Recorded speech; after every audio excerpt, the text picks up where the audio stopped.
इसलिए प्रभुपाद जी ने भगवत गीता लिखा, भागवत लिखा, चैतन्य चरितामृत, NOD, NOI, उपनिषद, ऐसे 84 बुक्स लिखती। 84 पढ़ो और 84 योनियों से मुक्त हो जाओ। अब की बार 84 पार।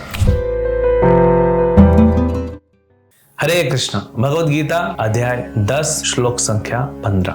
स्वयमेवात्मनात्मानं वेत्था त्वं पुरुषोत्तम भूत भावन भूतेश देव देव जगतपते। हे परम पुरुष, हे सबके उद्गम, हे समस्त प्राणियों के स्वामी, हे देवों के देव, हे ब्रह्मांड के प्रभु, निसंदेह एकमात्र आप ही अपने को अपनी अंतरंगा शक्ति से जानने वाले हैं। देखिए, 2 श्लोकों से क्या चल रहा है, भगवान को कैसे जानना है। तो परंपरा की बात हुई, गुरु की बात हुई, क्यों जरूरत है। प्रश्न उठता है, क्यों परंपरा। मैं और कहीं से जानूंगा, मैं ऑक्सफोर्ड डिक्शनरी से जानूंगा, इंटरनेट पे जाऊंगा, गूगल के पास जाऊंगा, अमेरिका में जाऊंगा, वहां ज्ञान बहुत है, चाइना में जाऊंगा, वहां और बहुत ज्यादा ज्ञान है, टेक्नोलॉजी है, समझेंगे। इस श्लोक में अर्जुन कहता है कि प्रभु, हे जगतपते, देव देव, अरे आप देवताओं के देव हैं, वो आपके सामने कुछ नहीं है। जगतपते, आप जगत के पति हैं। पति मतलब पालने वाले, कंट्रोल करने वाले। आप पूरे सृष्टि को, जो जगत है, पूरी सृष्टि है, उसके जगतपति, देव देव, भूतेश।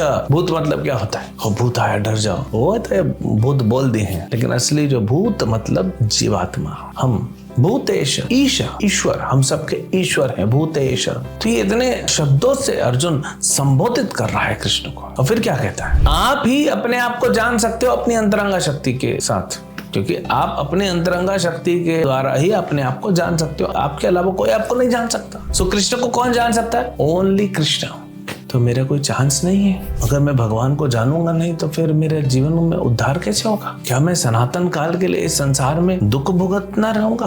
क्या कभी मैं अमीर बनूंगा, कभी गरीब बनूंगा, लेकिन दुख सनातन रहेगा। कभी प्रलय में सब कुछ खत्म हो जाएगा, फिर जीवित हो जाऊंगा, फिर दुख प्राप्त करूंगा। क्या सनातन काल के लिए मुझे दुख प्राप्त, क्योंकि जब तक भगवान को समझेंगे नहीं तो आगे कैसे बढ़ेंगे। इसलिए कहते हैं भगवान सबसे ज्यादा कृपालु है, सबसे ज्यादा दयालु है। भगवान अपने आप को जानते हैं और अपना ज्ञान भगवान अपने शुद्ध भक्तों को देते हैं। जैसे ब्रह्मा जी को दे दिया, लक्ष्मी जी को दे दिया, शिव जी को दे दिया, 4 कुमारों को दिया, नारद मुनि को दिया, वेद व्यास को दिया, और अब अर्जुन को दे रहे हैं। सखो सखा थी मैं भक्तों जैसी, तो मेरे भक्त हो, तो मेरे सखाओ, इसलिए ये ज्ञान मैं तुमको दे रहा हूँ। जो ज्ञान सिर्फ भगवान के पास लॉक्ड है, भगवान खोलते हैं, लो अर्जुन गोली खाओ, मेरा ज्ञान मिलेगा। ऐसे सबको ज्ञान दिया। और ऐसे ज्ञान बढ़ते बढ़ते फिर क्या होता है, ब्रह्मा जी को जब ज्ञान मिला तो ब्रह्मा जी ने क्या किया, बोले नारद आप तो संसार में भ्रमण करते रहते हो, ये लो ये कृष्ण का ज्ञान, भगवत ज्ञान, इसको बांटो।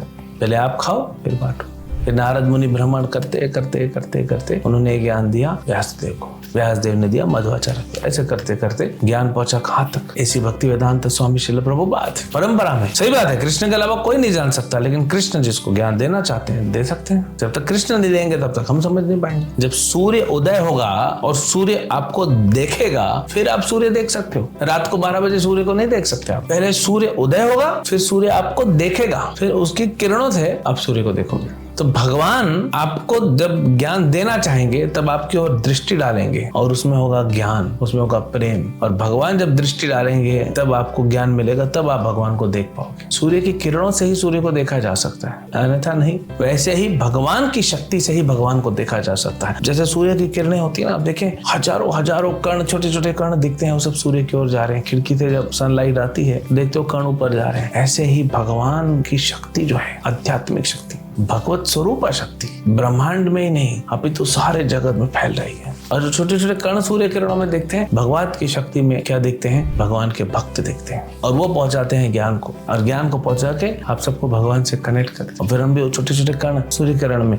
हम भगवान के कनेक्शन में आ जाते हैं और भगवान की ओर बढ़ते हैं। तो भगवान ही सिर्फ अपने आप को जानते हैं, लेकिन भगवान अगर किसी को बताना चाहे तो कौन रोक सकता है। तो ऐसे ही ये ज्ञान आया प्रभुपाद जी के बाद। तो प्रभुपाद ने क्या सोचा, हम कहाँ तक पहुंच पाएंगे। तो प्रभुपाद ने बोला, जैसे व्यासदेव जी ने सोचा ये कलयुग के लोग हैं, सुनेंगे भूल जाएंगे, सुनेंगे भूल जाएंगे। इसलिए प्रभुपाद जी ने फटाफट भक्ति वेदांत बुक ट्रस्ट चालू किया, भगवत गीता लिखा, भागवत लिखा, चैतन्य चरितामृत, NOD, NOI, उपनिषद, ऐसे 84 बुक्स लिखती। 84 पढ़ो और 84 योनियों से मुक्त हो जाओ। अब की बार 84 पार।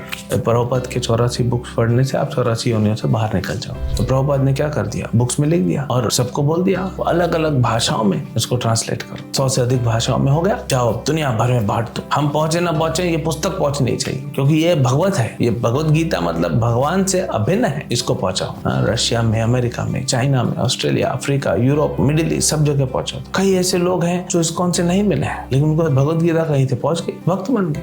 बहुत ऐसे किस्से सुनने मिलेंगे। ये सब आयोजन कौन कर रहा है? भगवान की शक्ति से हो रहा है। तो अगर आप प्रभुपाद जी से किसी भी प्रकार से आप प्रभुपाद के संपर्क में आ गए, इस्कॉन के संपर्क में आ गए, आप भगवत गीता के संपर्क में आ गए इस्कॉन की, तो समझ जाइए आपका भाग्य उदित हो चुका है। अब आप उसको सीरियसली लीजिए, नहीं तो भगवान आप तक पहुंचे हैं ऐसे ही नहीं पहुंचे। भगवान ने आप पे कृपा की है, उस कृपा को कृपा करके वेस्ट मत कीजिए, बहुत मुश्किल से मिलता है।